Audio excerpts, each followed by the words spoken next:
He secretly installed a tiny voice recorder in our bedroom, and it happened to capture me ridiculing him about my infidelity.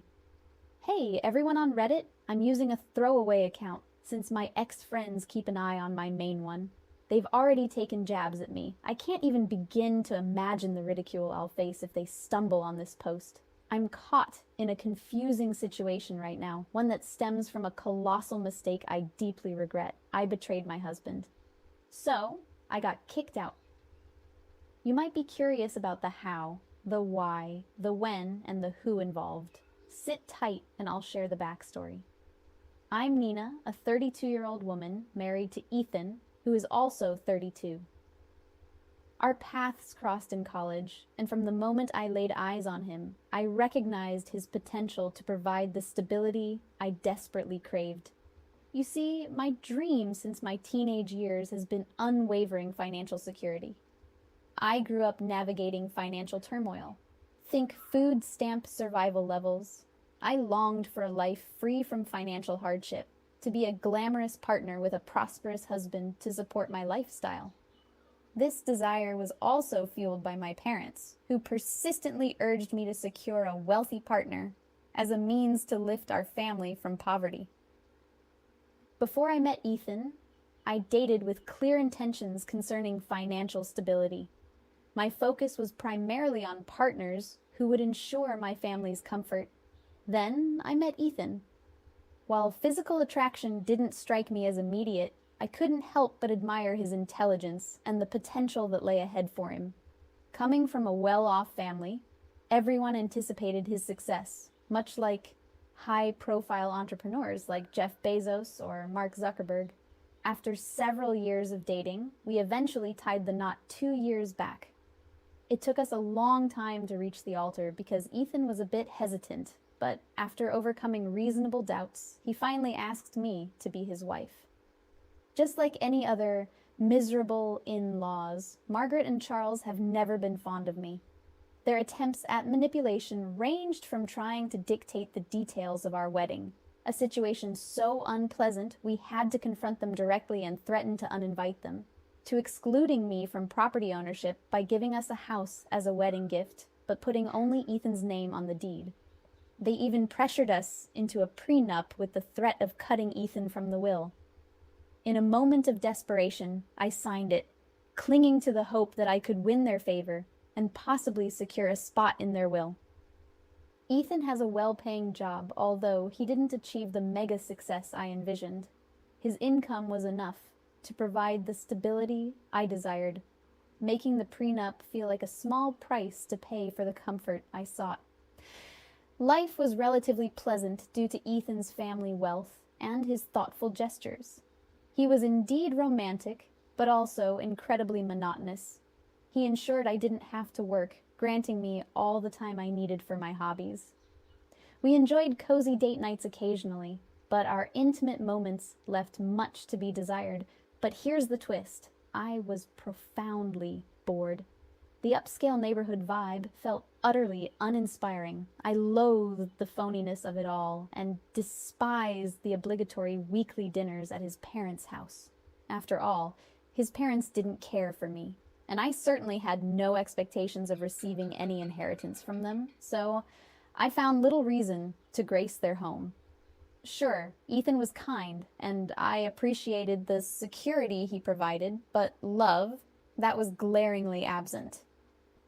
While I valued the sense of safety he offered, I didn't love Ethan. I loved the idea of stability. Though our upscale neighborhood was rife with pretentiousness, particularly among the women in my book club. I only joined to create a facade of normalcy, certainly not out of a genuine interest in literature. And believe me, those women were more engaged in gossip than reading. The large house, the swimming pool, the home gym, each well-appointed, but they did nothing to quell the yearning for excitement that gnawed at me. Day after day felt like an endless cycle, a groundhog day of tedium and monotony that left me feeling hollow. It was as if a vast void had claimed residence in my life. The routines were suffocating, the repetitive social obligations, the phony smiles, and the insipid conversations. It was all too much to bear. One sunny Saturday morning, while scanning the vibrant stalls of a local farmer's market, I spotted a group of jovial friends gathered around a food truck, laughter cutting through the air. I felt a tug of nostalgia. Those were the moments I missed the most: laughter, spontaneity, thrill. As I strolled through the market, the vibrant colors of the produce jolted my dreary mindset. Conversations buzzed around me, and for the first time, it felt as though the air carried warmth and joy. Suddenly, I locked eyes with a man who stood near a stall, his rugged charm sending an electrifying thrill down my spine. He was wearing a casual navy shirt that accentuated his well-toned physique, paired with faded jeans that echoed an adventurous spirit. Logan was his name, and the magnetic energy between us crackled like fire, igniting something within me that had long been dormant. We exchanged easy banter, and every smirk and playful tease from him made me feel more alive than I had in ages. Minutes melted into hours, and before I knew it, we were laughing, drawn into a world of shared secrets and stolen glances that only deepened my internal conflict. As I drove home that evening, my heart raced with exhilaration and guilt, leaving me to question what I truly desired. Would I dare chase this thrill, risking everything I had? I felt an urgent call for change, an insatiable thirst for something to jar me from my humdrum existence. Excitement surged deep within me, a longing to feel something real again, something to make my heart race and my spirit soar. But in our glamorous, carefully curated world, predictability reigned supreme. Date nights had devolved into scripted performances, and the once enchanting elements of our affluent lifestyle began to sour in taste. My dreams were filled with wild escapades, with breaking free from the mundane confines of my daily life. Yet, whenever I attempted to suggest a smattering of fun, Ethan's hesitation would come through, punctuated by the disapproving looks from our elitist circle of friends. It felt as though I was ensnared in a beautifully adorned prison. The exterior shone with perfection, while the interior was an echoing cavern of emptiness. I recognized that a shift was essential, something that could completely shatter this monotonous routine and breathe life back into my days. Ethan was undeniably a good man, a steadfast and supportive partner. His kindness and reliability were commendable. However, if I were to speak candidly, he could veer into the utterly predictable, trapped in a cocoon of comfort and routine. I yearned for spontaneity, for the unexpected thrills that made life feel electric. I dropped hints here and there, suggestions about venturing into unpredictable territory, but he shunned them. Ethan thrived on creating the perfect, cozy atmosphere, favoring romantic dinners and intimate evenings.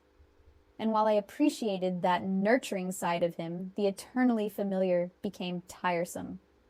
Adventure beckoned, and I was desperate to answer. My life often felt like a scripted romantic comedy, and Ethan, bless him, was a character stuck in a never-ending Hallmark storyline. He always found the right words, executed the ideal gestures, yet I craved unfiltered excitement. The bedroom, don't even get me started. It had transformed into a predictable routine, same actions, same rhythm. I longed for the kind of passion that ignites fireworks, but instead I was left with a dying ember. Attempts to inject a spark were met with Ethan's apprehension, a desire for everything to be pristine. To put it simply, he was a fantastic partner, but the flavor felt akin to vanilla. Delightful, but oh, how I wanted that chocolate swirl, that exhilarating disruption to fill the hollow I carried within. During this tumultuous time, when that suffocating emptiness loomed large, a serendipitous moment changed everything. I had long avoided the bustling farmer's market, preferring the convenience of online shopping to escape the chaos of crowds. But that fateful day, an inexplicable urge to explore pulled me out of my comfort zone. There I stood amidst the stalls, vibrant fruits and flowers surrounding me, lost in my thoughts, when suddenly Logan emerged like a beacon of adventure. He was strikingly handsome, his rugged charm encapsulating the very essence of spontaneity, and he approached me with an easy confidence that was infectious. Our conversation flowed effortlessly, and I initially resisted the magnetic pull, chastising myself for my straying thoughts. Yet Logan's warm smile and engaging demeanor were hard to dismiss. After exchanging pleasantries, he swiftly helped me reach for a particularly stubborn bunch of fresh herbs, an innocent gesture that sparked a flirtatious vibe between us. Though I should have reinforced the boundaries of my marriage, something about him rendered those thoughts hazy. Logan was irresistibly charismatic, his laughter slicing through my inhibitions. At the checkout, he offered to cover my produce, but I politely declined, seeking to maintain some semblance of decorum. Still, as we exchanged numbers, a thrill of exhilaration coursed through me, a secret little rebellion against the life I felt so shackled to. As I typed my number into his phone, I could sense his interest in more, yet I let the moment linger, uncorrected, not mentioning Ethan or my marriage. I had left my wedding ring at home and suddenly felt like I was flirting with danger, standing at the precipice of adventure and guilt. That's where I found myself. Just days after exchanging numbers with Logan at the vibrant farmers market, I was utterly captivated by our conversations.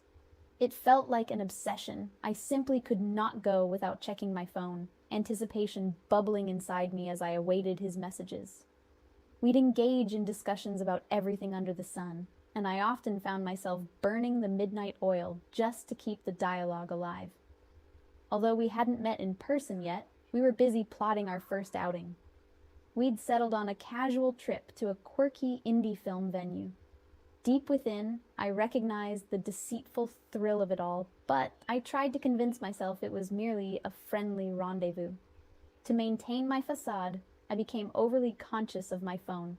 I made it a point never to let Ethan glimpse our exchanges. Any incriminating messages were deleted as swiftly as they appeared, ensuring I could feign innocence if questioned. At that stage, Logan was unaware of my marital status, and I was entangled in a web of lies, deceiving both my husband and him.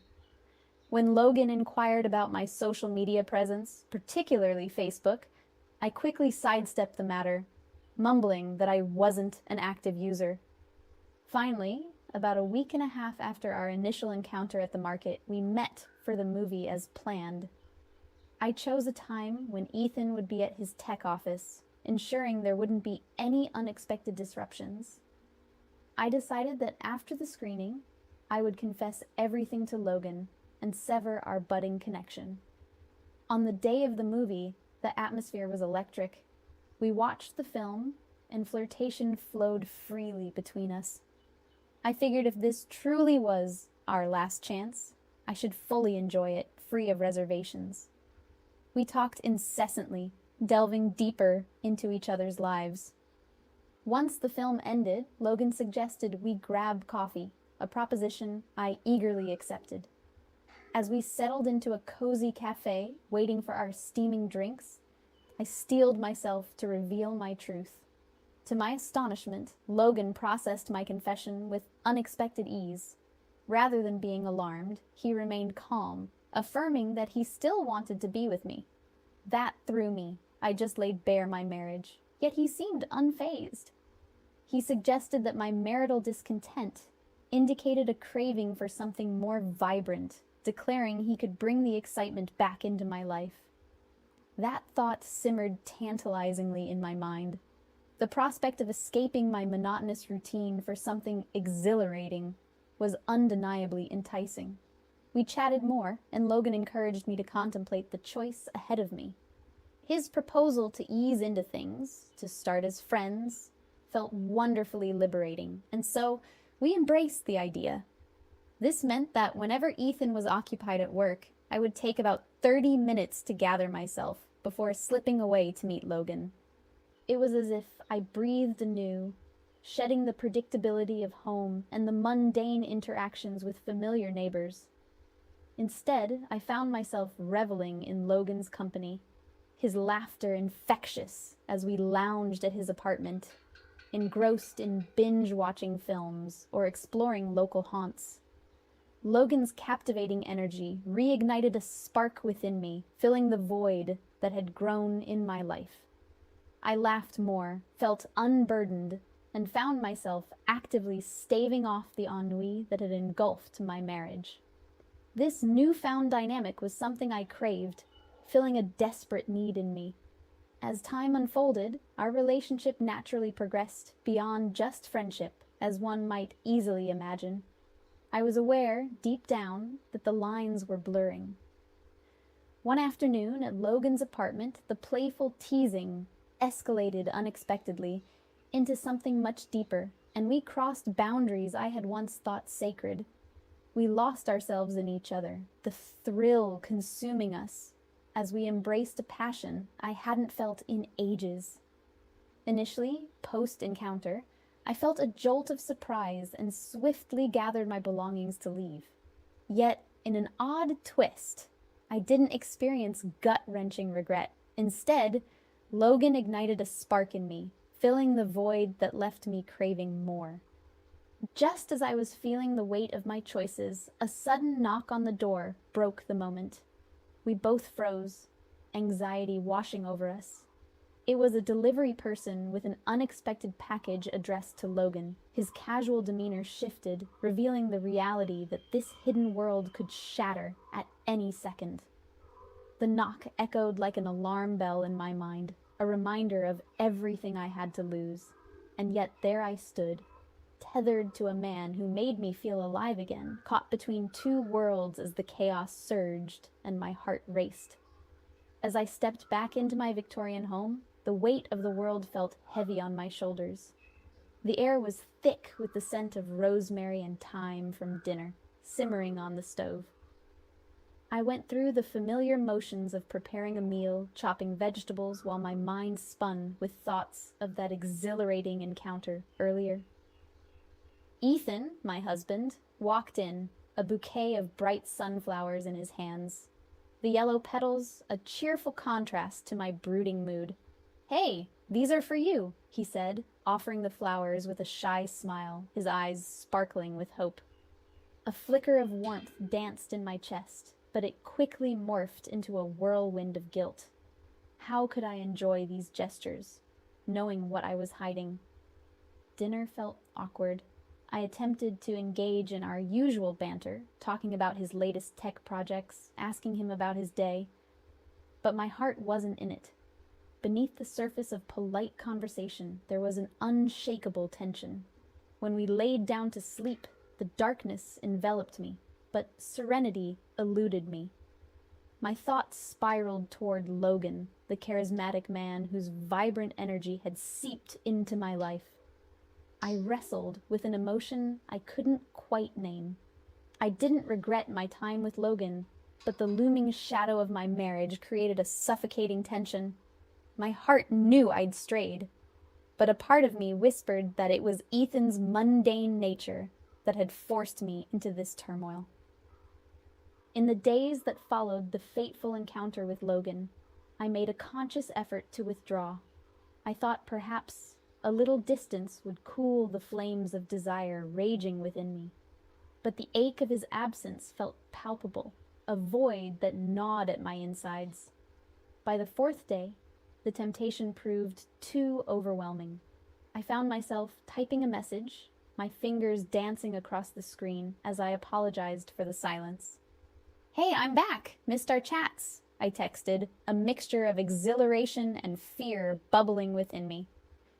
Our conversation seamlessly reignited, and just like that, our affair plunged deeper into shadowy depths. With each interaction with Logan, I felt exhilaratingly alive. Gone was the traditional structure of married life. Instead, it was as if I had embarked on an electrifying adventure. Ethan and I began to operate like flatmates, bound to the same space, but drifting further apart. I poured my energy into Logan, abandoning a piece of my marriage in the process. Our clandestine meetings were charged with daring, filled with laughter and hidden glances that sent shivers of delight coursing through my veins. Despite my flourishing relationship with Logan, Ethan made a commendable, albeit futile, attempt to revive the spark between us. He would bring home takeout from my favorite restaurant, trying his best to foster warmth and connection, but it felt stifled under the shadows of my betrayal. I noticed his confusion growing. On some level, I felt shame, but the pull toward Logan intensified, refusing to let me go. Living this double life was intoxicating, allowing me to slip between two personas. Devoted wife by day, passionate lover by night. Then, everything shifted the moment Logan hit a financial snag. He lost his apartment and fell into despair, seeking financial support. "I can't help you like this," I told him one evening, angst spilling from my words. "Ethan might get suspicious." The tension hung heavy in the air as his brown eyes bore into me, the spark of our connection flickering in the light of reality. Knowing he was now shacked up with his parents added to the difficulty of our rendezvous. I needed him, but fear gripped me tight. To sustain our affair, I conjured up plans that required meticulous precision. I decided to bring Logan to my home whenever Ethan was out, turning our sanctuary into uncharted territory for illicit rendezvous. Logan would sink into the plush sofa in Ethan's man cave, playing video games or navigating through channels on TV, filling the void with laughter. I'd slip into the room, every moment charged with the thrill of being utterly alive, indulging in the pleasures of my desires while pretending like my life was unaffected. Things, however, took a strange turn. Logan's carefree attitude twisted into something darker. Jealousy began to bubble up, and I found myself torn. He became critical of Ethan, remarking on his quirks and often mocking his lack of awareness. "Can you believe him? He's just so clueless," Logan would say, his voice tinged with irritation. I couldn't help but laugh, his words a blend of witty and painful honesty. It felt good to vent, but I soon realized how dangerous this game was becoming. One afternoon, as we lounged after a lazy day spent together, our bodies entwined in my bed, Logan let loose a stream of humor directed at Ethan's habits. "What about his parents? Man, they could chill a bit," Logan laughed, echoing sentiments I'd kept bottled inside. I joined in, unable to suppress the feeling of camaraderie that rattled me in its familiarity. We even began joking about Ethan's will, which I had never bothered to confront.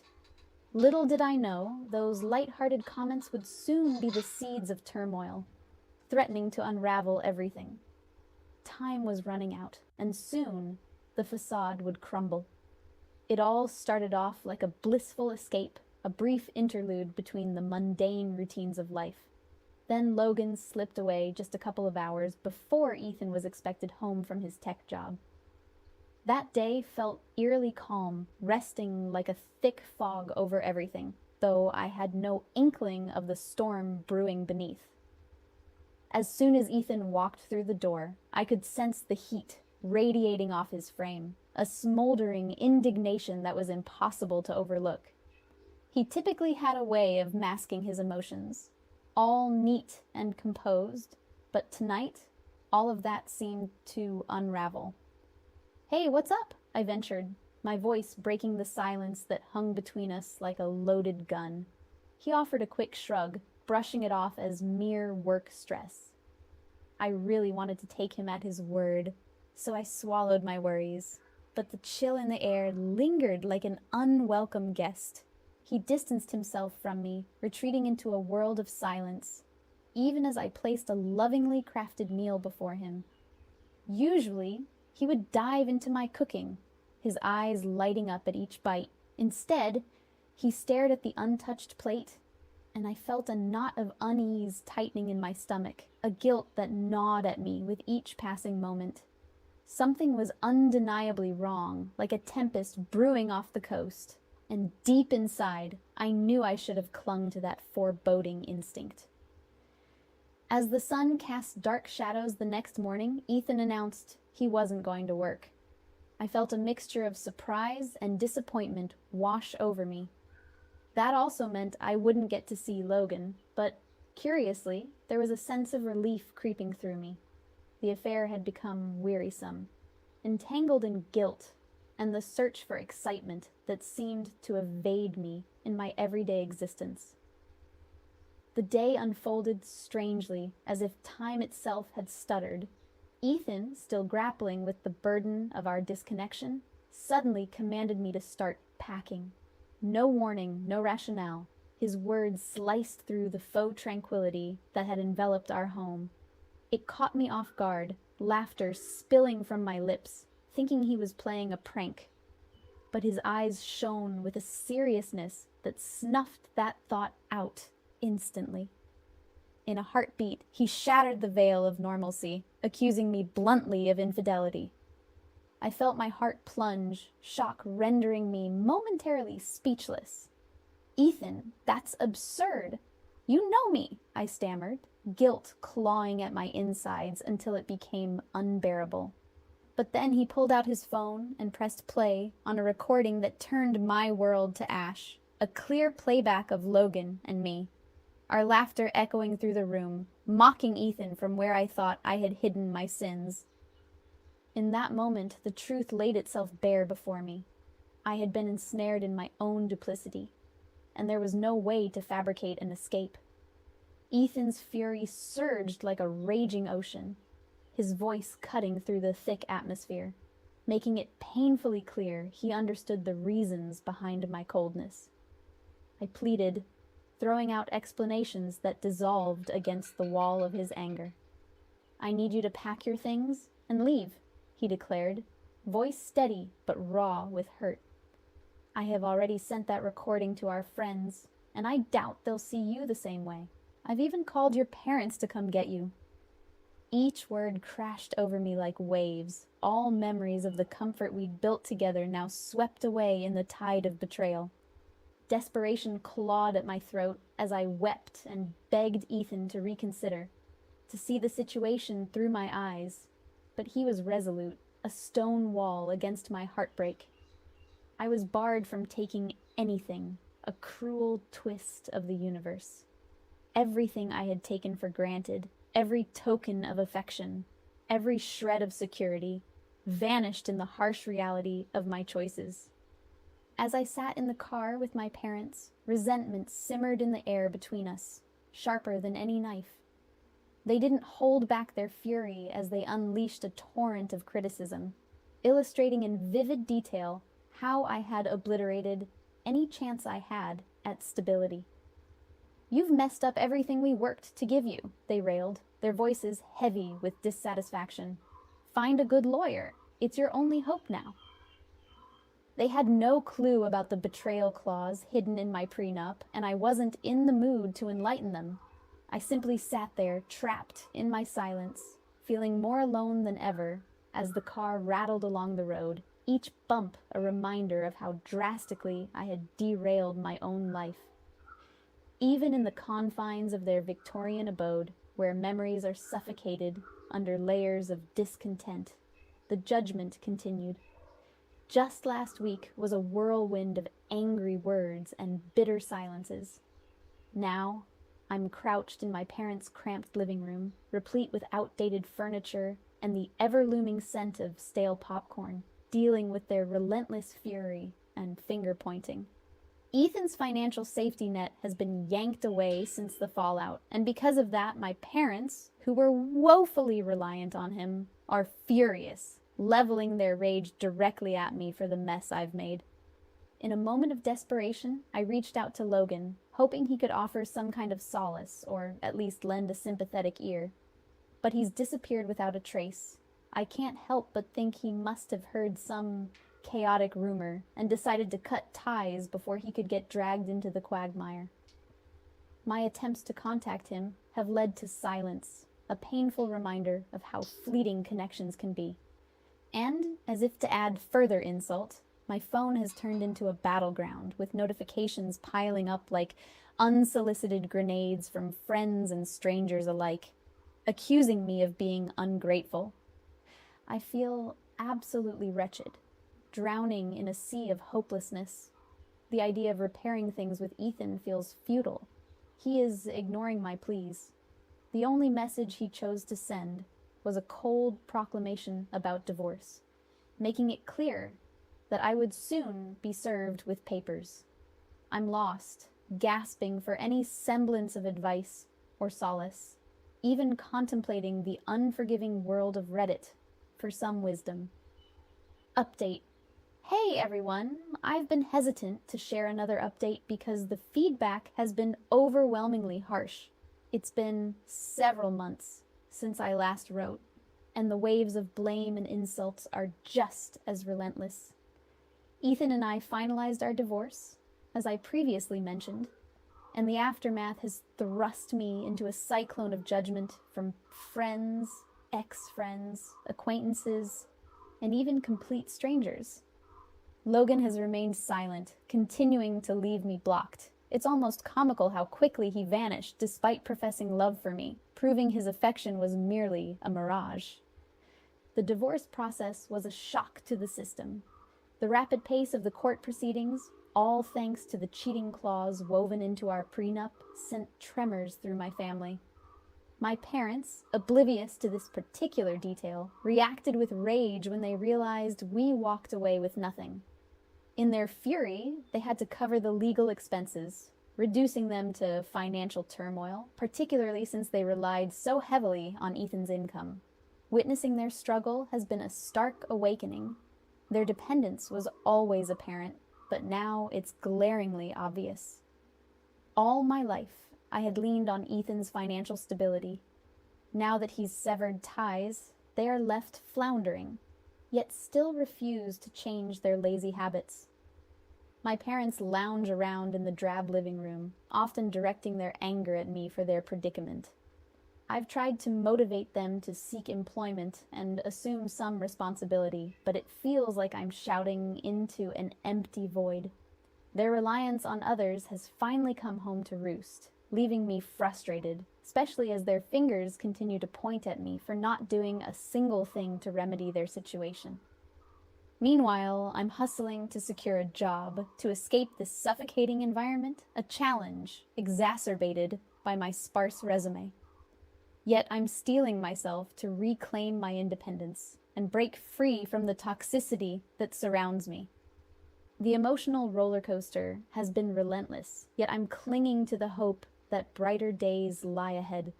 I've made the decision that I won't provide another update. I might even delete this account entirely, as the storm of negativity has taken its toll on my psyche, and I need to shift my focus towards healing and moving forward in life. As I sit in this disheartening atmosphere, a new thought crosses my mind. Perhaps I should create a little garden space in the decrepit backyard. It might bring some color and life into this dark chapter of my existence, a fresh bloom amid the chaos.